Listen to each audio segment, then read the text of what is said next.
Saya sebagai Kepala Sekolah SDN 78, saya akan mempresentasikan praktik baik saya yang berjudul Membangun Kepentingan Berkualitas dengan Mengarahkan Sekolah ke Budaya Positif. Sebelum menerapkan budaya positif di sekolah, masih ada peserta didik yang kurang termotivasi. Masih terjadi konflik antar peserta, komunikasi guru dan peserta didik kurang terjalin dengan baik. Guru masih memberikan hukuman dan penghargaan sehingga murid hanya termotivasi secara ekstrinsik. Tantangan terbesar dalam membangun budaya positif di lingkungan sekolah adalah merubah pola pikir warga sekolah terhadap kebiasaan yang telah terbentuk dan diyakini menjadi sesuatu yang benar. Hal-hal yang dilakukan memulai mengarahkan sekolah ke budaya positif, membuat perencanaan, kemudian mengkomunikasikan perencanaan tersebut dengan guru-guru lewat rapat, mensosialisasikan melalui kombel tentang budaya positif, melakukan webinar yang dilakukan oleh sekolah tidak hanya dihadiri oleh warga sekolah tapi juga oleh warahmatullahi wabarakatuh. Inilah webinar yang telah dilakukan. Alhamdulillah, puji syukur ini kita bisa ketemu lagi dalam kegiatan webinar budaya positif. Bapak Ibu, terima kasih sudah bisa menghargai undangan kita dan bisa hadir di sini. Ini pembelajaran dengan paradigma baru ya Bapak Ibu. Pembelajaran dengan paradigma baru ini merupakan pembelajaran yang dirancang berdasarkan prinsip pembelajaran, yaitu pembelajaran berdiferensiasi. Mungkin Bapak Ibu sudah sering mendengar apa itu berdiferensiasi ya, sehingga keyakinan kelas itu tidak harus 1 tahun baru diganti, tidak. Kapan saja kalau memang mereka ingin Ibu kayaknya kita tambahkan ini, kayaknya kita sudah harus keluarkan ini. Dia meninjau kembali keyakinan kelas dari waktu ke waktu, dibuat dalam bentuk positif. Semua warga hendaknya ikut berkontribusi dalam pembuatan keyakinan. Iya ya Pak Didi. SMP itu seperti itu masih kebingungan atau bagaimana gitu ya? Ya, Bu. Iya, luar biasa sekali ya Pak Dedi. Berarti untuk kedepannya Pak Dedi betul itu. Dengan cara seperti yang pertanyaan-pertanyaan tadi itu mungkin Pak Dedi bisa angkat untuk bisa menimbulkan itu seperti tadi motivasi yang ada dalam dirinya sendiri sehingga mungkin dia bisa berubah. Oke, marilah kita tutup pertemuan kita siang hari ini. Terima kasih atas atensi Bapak Ibu sekalian, semoga kita diberikan keberkahan dan sampai ketemu lagi di webinar berikutnya dengan mengucapkan hamdalah alhamdulillahirabbil alamin. Webinar dengan judul Transformasi Sekolah Menuju Budaya Positif kita tutup. Wabillahi taufiq wal hidayah. Wassalamualaikum warahmatullahi wabarakatuh. Setelah dilakukan sosialisasi, mulai dilakukan pemahaman budaya positif dengan mendorong semua guru membangun keyakinan kelas. Guru juga mulai belajar memahami serta menerapkan tentang 5 posisi kontrol dan merubah kebiasaan sebagai penghukum menjadi sebagai manajer dan melakukan segitiga restitusi dalam memecahkan masalah.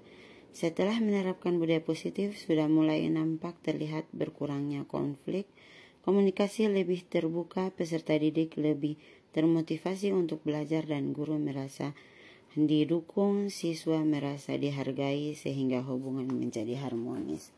Branding School setiap pagi adalah masih tentang menumbuhkan budaya positif dengan kegiatan zikir bersama di pagi hari, sholat duha bersama, berbagi nasi gratis, Jumat berkah, Jumat bersih. Anak-anak melakukan salaman sebelum masuk ke kelas, berdoa, pramuka, senam jumba. Ini kemudian proses pembentukan keyakinan kelas oleh guru kelas 6 yang melibatkan langsung semua siswa. Kemudian dilanjutkan dengan guru melakukan segitiga restitusi untuk memecahkan masalah.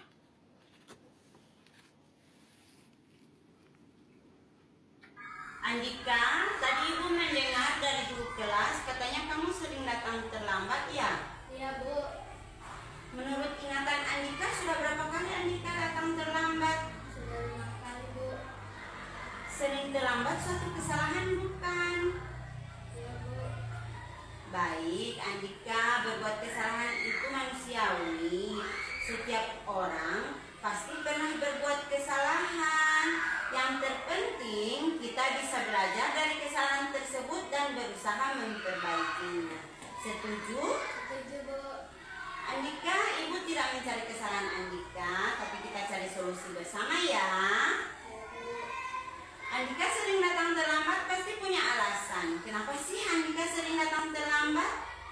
Karena saya sering begadang dan sambil main HP, jadi saya kurang tidur.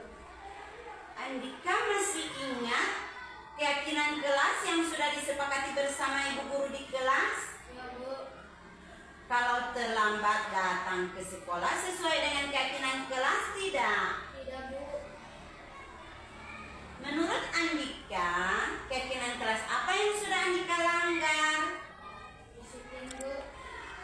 Menurut Andika, disiplin itu penting untuk Andika tidak? Penting, Bu, karena membuat saya bisa datang ke sekolah tepat waktu dan juga bisa menghargai waktu.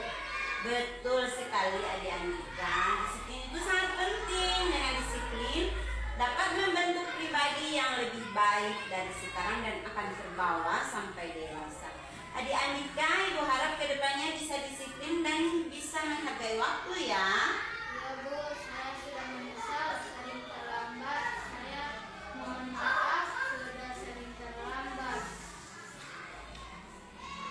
Iya, adik Andika, bagus sekali sikap yang sangat baik sudah kamu lakukan dengan cara meminta maaf. Menurut kamu, apa yang akan kamu lakukan agar kamu tidak datang terlambat lagi? Saya akan tidur lebih cepat dan tidak begadang lagi agar tidak datang terlambat ke sekolah. Baik, adik Andika, kamu sudah menemukan solusinya dan Ibu akan bekerja sama dengan orang tua kamu agar kamu tidak datang terlambat lagi ke sekolah. Sekarang silakan adik Andika kembali ke dalam kelas. Terima kasih, Bu. Assalamualaikum warahmatullahi wabarakatuh. Nama saya Andika Tama, kelas 6. Terima kasih, Bu Guru. Saya senang sekali diajak diskusi dengan Ibu Guru untuk menemukan solusi atas kesalahan yang telah saya lakukan. Saya tidak akan bergadang lagi supaya tidak terlambat ke sekolah. Saya Diana Gobel SPD, guru SDM 7 Tapak, sangat senang menerapkan budaya positif di sekolah ini. Terima kasih.